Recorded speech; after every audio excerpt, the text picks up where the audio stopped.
Galatia pasal 2. Paulus diakui oleh para rasul. Kemudian setelah lewat 14 tahun, aku pergi pula ke Yerusalem dengan Barnabas dan Titus pun kubawa juga. Aku pergi berdasarkan suatu penyataan, dan kepada mereka kubentangkan Injil yang kuberitakan di antara bangsa-bangsa bukan Yahudi, dalam percakapan tersendiri kepada mereka yang terpandang, supaya jangan dengan percuma aku berusaha atau telah berusaha. Tetapi kendati pun Titus yang bersama-sama dengan aku adalah seorang Yunani, namun ia tidak dipaksa untuk menyunatkan dirinya. Memang ada desakan dari saudara-saudara palsu yang menyusup masuk, yaitu mereka yang menyelundup ke dalam untuk menghadang kebebasan kita yang kita miliki di dalam Kristus Yesus, supaya dengan jalan itu mereka dapat memperhambakan kita. Tetapi sesaat pun kami tidak mau mundur dan tunduk kepada mereka, agar kebenaran Injil dapat tinggal tetap pada kamu. Dan mengenai mereka yang dianggap terpandang itu, bagaimana kedudukan mereka dahulu, itu tidak penting bagiku, sebab Allah tidak memandang muka. Bagaimanapun juga, mereka yang terpandang itu tidak memaksakan sesuatu yang lain kepadaku. Tetapi sebaliknya, setelah mereka melihat bahwa kepadaku telah dipercayakan pemberitaan Injil untuk orang-orang tak bersunat, sama seperti kepada Petrus untuk orang-orang bersunat, karena ia yang telah memberikan kekuatan kepada Petrus untuk menjadi rasul bagi orang-orang bersunat, ia juga yang telah memberikan kekuatan kepadaku untuk orang-orang yang tidak bersunat. Dan setelah melihat kasih karunia yang dianugerahkan kepadaku, maka Yakobus, Kefas, dan Yohanes yang dipandang sebagai soko guru jemaat, berjabat tangan dengan aku dan dengan Barnabas sebagai tanda persekutuan, supaya kami pergi kepada orang-orang yang tidak bersunat dan mereka kepada orang-orang yang bersunat. Hanya kami harus tetap mengingat orang-orang miskin, dan memang itulah yang sungguh-sungguh kuusahakan melakukannya. Paulus bertentangan dengan Petrus. Tetapi waktu Kefas datang ke Antiokhia, aku berterus terang menentangnya sebab ia salah. Karena sebelum beberapa orang dari kalangan Yakobus datang, ia makan sehidangan dengan saudara-saudara yang tidak bersunat. Tetapi setelah mereka datang, ia mengundurkan diri dan menjauhi mereka karena takut akan saudara-saudara yang bersunat. Dan orang-orang Yahudi yang lain pun turut berlaku munafik dengan dia, sehingga Barnabas sendiri turut terseret oleh kemunafikan mereka. Tetapi waktu kulihat bahwa kelakuan mereka itu tidak sesuai dengan kebenaran Injil, aku berkata kepada Kefas di hadapan mereka semua, "Jika engkau seorang Yahudi, hidup secara kafir dan bukan secara Yahudi, bagaimanakah engkau dapat memaksa saudara-saudara yang tidak bersunat untuk hidup secara Yahudi? Yang terutama juga untuk orang Kristen keturunan Yahudi. Menurut kelahiran, kami adalah orang Yahudi dan bukan orang berdosa dari bangsa-bangsa lain. Kamu tahu bahwa tidak seorang pun yang dibenarkan oleh karena melakukan hukum Taurat, tetapi hanya oleh karena iman dalam Kristus Yesus. Sebab itu, kami pun telah percaya kepada Kristus Yesus, supaya kami dibenarkan oleh karena iman dalam Kristus dan bukan oleh karena melakukan hukum Taurat. Sebab tidak ada seorang pun yang dibenarkan oleh karena melakukan hukum Taurat. Tetapi jika kami sendiri, sementara kami berusaha untuk dibenarkan dalam Kristus, ternyata adalah orang-orang berdosa, apakah hal itu berarti bahwa Kristus adalah pelayan dosa? Sekali-kali tidak. Karena, jikalau aku membangun kembali apa yang telah kurombak, aku menyatakan diriku sebagai pelanggar hukum Taurat, sebab aku telah mati oleh hukum Taurat untuk hukum Taurat, supaya aku hidup untuk Allah. Aku telah disalibkan dengan Kristus, namun aku hidup, tetapi bukan lagi aku sendiri yang hidup, melainkan Kristus yang hidup di dalam aku. Dan hidupku yang kuhidupi sekarang di dalam daging adalah hidup oleh iman dalam Anak Allah yang telah mengasihi aku dan menyerahkan dirinya untuk aku. Aku tidak menolak kasih karunia Allah, sebab sekiranya ada kebenaran oleh hukum Taurat, maka sia-sialah kematian Kristus. Galatia pasal 3. Dibenarkan oleh karena iman. Hai orang-orang Galatia yang bodoh, siapakah yang telah mempesona kamu? Bukankah Yesus Kristus yang disalibkan itu telah dilukiskan dengan terang di depanmu? Hanya ini yang hendak ku ketahui daripada kamu. Adakah kamu telah menerima Roh karena melakukan hukum Taurat atau karena percaya kepada pemberitaan Injil? Adakah kamu sebodoh itu? Kamu telah mulai dengan roh, maukah kamu sekarang mengakhirinya di dalam daging? Sia-siakah semua yang telah kamu alami sebanyak itu? Masakan sia-sia? Jadi bagaimana sekarang? Apakah Ia yang menganugerahkan roh kepada kamu dengan berlimpah-limpah dan yang melakukan mujizat di antara kamu, berbuat demikian karena kamu melakukan hukum Taurat atau karena kamu percaya kepada pemberitaan Injil? Secara itu jugalah Abraham percaya kepada Allah, maka Allah memperhitungkan hal itu kepadanya sebagai kebenaran.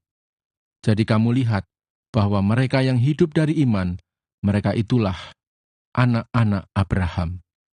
Dan kitab suci yang sebelumnya mengetahui bahwa Allah membenarkan orang-orang bukan Yahudi oleh karena iman, telah terlebih dahulu memberitakan Injil kepada Abraham. Olehmu segala bangsa akan diberkati. Jadi mereka yang hidup dari iman, merekalah yang diberkati bersama-sama dengan Abraham yang beriman itu. Karena semua orang yang hidup dari pekerjaan hukum Taurat berada di bawah kutuk. Sebab ada tertulis, terkutuklah orang yang tidak setia melakukan segala sesuatu yang tertulis dalam kitab hukum Taurat. Dan bahwa tidak ada orang yang dibenarkan di hadapan Allah, karena melakukan hukum Taurat adalah jelas, karena orang yang benar akan hidup oleh iman. Tetapi dasar hukum Taurat bukanlah iman, melainkan siapa yang melakukannya akan hidup karenanya.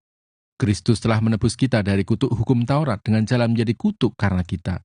Sebab ada tertulis, terkutuklah orang yang digantung pada kayu salib. Yesus Kristus telah membuat ini, supaya di dalam Dia berkat Abraham sampai kepada bangsa-bangsa lain. Sehingga oleh iman, kita menerima roh yang telah dijanjikan itu. Hukum Taurat atau janji. Saudara-saudara, baiklah kupergunakan suatu contoh dari hidup sehari-hari. Suatu wasiat yang telah disahkan, sekalipun ia dari manusia, tidak dapat dibatalkan atau ditambahi oleh seorang pun. Adapun kepada Abraham diucapkan segala janji itu dan kepada keturunannya. Tidak dikatakan kepada keturunan-keturunannya, seolah-olah dimaksud banyak orang, tetapi hanya satu orang, dan kepada keturunanmu, yaitu Kristus. Maksudku ialah, janji yang sebelumnya telah disahkan Allah, tidak dapat dibatalkan oleh hukum Taurat, yang baru terbit 430 tahun kemudian, sehingga janji itu hilang kekuatannya. Sebab, jikalau apa yang ditentukan Allah berasal dari hukum Taurat, ia tidak berasal dari janji, tetapi justru oleh janjilah Allah telah menganugerahkan kasih karunia-Nya kepada Abraham. Kalau demikian, apakah maksudnya hukum Taurat? Ia ditambahkan oleh karena pelanggaran-pelanggaran, sampai datang keturunan yang dimaksud oleh janji itu, dan ia disampaikan dengan perantaraan malaikat-malaikat ke dalam tangan seorang pengantara.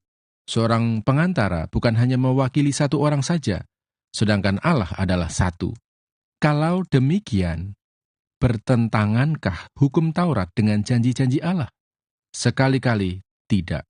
Sebab andai kata hukum Taurat diberikan sebagai sesuatu yang dapat menghidupkan, maka memang kebenaran berasal dari hukum Taurat. Tetapi kitab suci telah mengurung segala sesuatu di bawah kekuasaan dosa, supaya oleh karena iman dalam Yesus Kristus, janji itu diberikan kepada mereka yang percaya. Sebelum iman itu datang, kita berada di bawah pengawalan hukum Taurat, dan dikurung sampai iman itu telah dinyatakan. Jadi hukum Taurat adalah penuntun bagi kita sampai Kristus datang, supaya kita dibenarkan karena iman. Sekarang iman itu telah datang, karena itu kita tidak berada lagi di bawah pengawasan penuntun. Sebab kamu semua adalah anak-anak Allah karena iman di dalam Yesus Kristus. Karena kamu semua yang dibaptis dalam Kristus telah mengenakan Kristus. Dalam hal ini, tidak ada orang Yahudi atau orang Yunani, tidak ada hamba atau orang merdeka, tidak ada laki-laki atau perempuan, karena kamu semua adalah satu di dalam Kristus Yesus. Dan jikalau kamu adalah milik Kristus, maka kamu juga adalah keturunan Abraham dan berhak menerima janji Allah. Galatia pasal 4. Tak ada lagi perhambaan. Yang dimaksud ialah, selama seorang ahli waris belum akil balik, Sedikitpun ia tidak berbeda dengan seorang hamba. Sesungguh pun ia adalah tuan dari segala sesuatu. Tetapi ia berada di bawah perwalian dan pengawasan sampai pada saat yang telah ditentukan oleh Bapanya.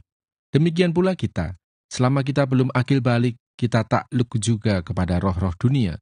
Tetapi setelah genap waktunya, maka Allah mengutus anaknya yang lahir dari seorang perempuan dan takluk kepada hukum Taurat. Ia diutus untuk menebus mereka yang takluk kepada hukum Taurat, supaya kita diterima menjadi anak. Dan karena kamu adalah anak, maka Allah telah menyuruh roh anaknya ke dalam hati kita, yang berseru, "Ya Aba, ya Bapa." Jadi kamu bukan lagi hamba, melainkan anak. Jikalau kamu anak, maka kamu juga adalah ahli waris oleh Allah. Dahulu, ketika kamu tidak mengenal Allah, kamu memperhambakan diri kepada Allah-Allah yang pada hakikatnya bukan Allah.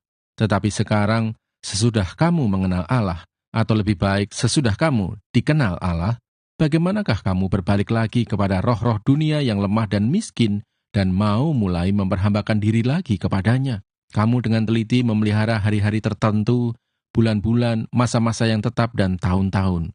Aku khawatir kalau susah payahku untuk kamu telah sia-sia.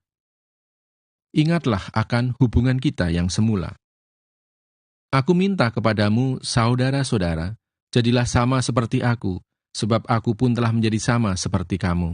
Belum pernah kualami sesuatu yang tidak baik daripadamu. Kamu tahu bahwa aku pertama kali telah memberitakan Injil kepadamu oleh karena aku sakit pada tubuhku.